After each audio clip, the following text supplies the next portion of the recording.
Welcome back to Bay Sunday. The 1973 landmark Supreme Court case Roe v. Wade legalized abortion in America. Now, some 40 years later, it is still fiercely debated on the streets and in the headlines. A new play by award-winning playwright Lisa Loomer cuts through the rhetoric, and it premieres at Berkeley Repertory Theater. It's called Roe, and with us in the studio are the stars Sara Bruner and Sarah Jane Agnew. Welcome to Bay Sunday. Thank you, Kenny. So tell us a little bit more about this play. Well, Roe is a play obviously about Roe v. Wade, but more specifically about the people who were involved in the case. The way I like to describe it is that I think a lot of us sort of know the tip of the iceberg when we think about the case, and this production really fills out everything underneath. And almost everyone who sees a play walks away with a sense of like, oh my God, I didn't know that happened. Sure. Now we're going to take some pictures, look at some of the pictures from the play, as well as some of the things that you've done in the past. Tell us, is it more drama, comedy? I think it's a little bit of both. I think that the human story surrounding the case and the circumstances reveals a lot of fragility and humor. I think the audience comes in and they're ready for an issue-based play, and they see something that is actually human and funny and real and touching. And a lot of people don't even know this. Jane Roe, she was Norma McCorvey. Yes. Tell us what you learned about that character as you were studying this role. Oh, there's so many things about Norma McCorvey that are surprising. And of course, she passed away recently, so I feel like a lot of people know more about her now than they did before she passed away, because it was major news when she passed.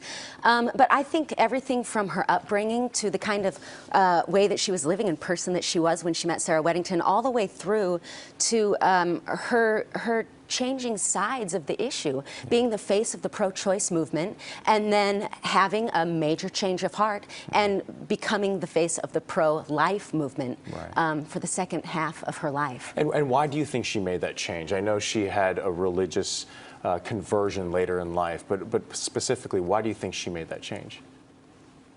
Well, from my perspective, I think it was a woman that was kind of damaged. I mean, Sara plays her, so I defer to you, but I think that she had a very difficult upbringing, and I think she was susceptible. I think she was looking for love and acceptance, and I think that she came out of sort of being the spokesperson for the pro-choice movement and felt kind of used. It wasn't what she thought, and then feeling vulnerable and finding Jesus and choosing that path. And tell us about how they met, the two characters.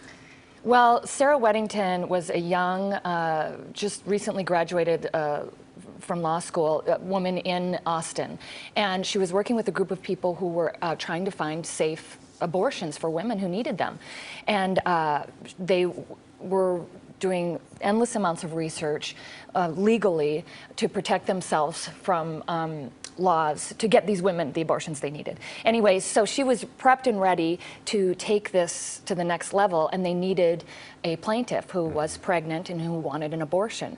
So the timing had to be just right. They got connected to Norma McCorvey through an attorney that was a mutual friend, and when they saw that she was at the right place in her pregnancy, that she was willing to go forward, they just jumped on her. The first meeting they had was in a pizza joint in Dallas, and they just thought, she's ready, let's go, let's move forward.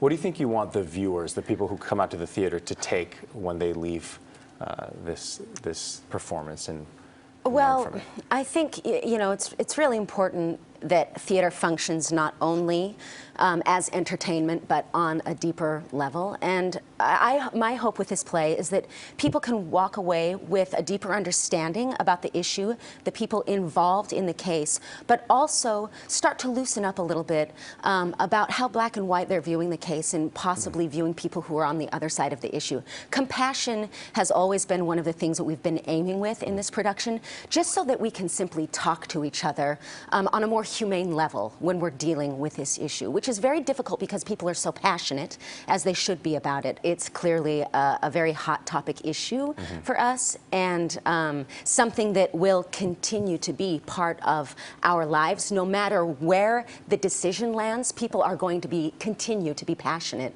about choice, you know, in America. Is this the hardest assignment you've ever had? Because this is a hard topic to address, because it is so polarizing. I feel personally, because the character that I'm portraying, her politics align with my own, that it's a very easy, I shouldn't say easy, but stepping into a character who shares the same passions as I do certainly helps. Portraying somebody who's a living figure is very intimidating. You want to really bring your best self to that, and the bar is set really high. So that's an element of this production that's exciting and challenging. Well, it seems like a fascinating play. Congratulations to the both of you, and thanks for joining us here on Bay Sunday. Thank you. The play is called Row, now playing at Berkeley Rep through April 2nd. For more information, you could go to berkeleyrep.org. And still ahead, lots of chocolates on Bay Sunday after this break.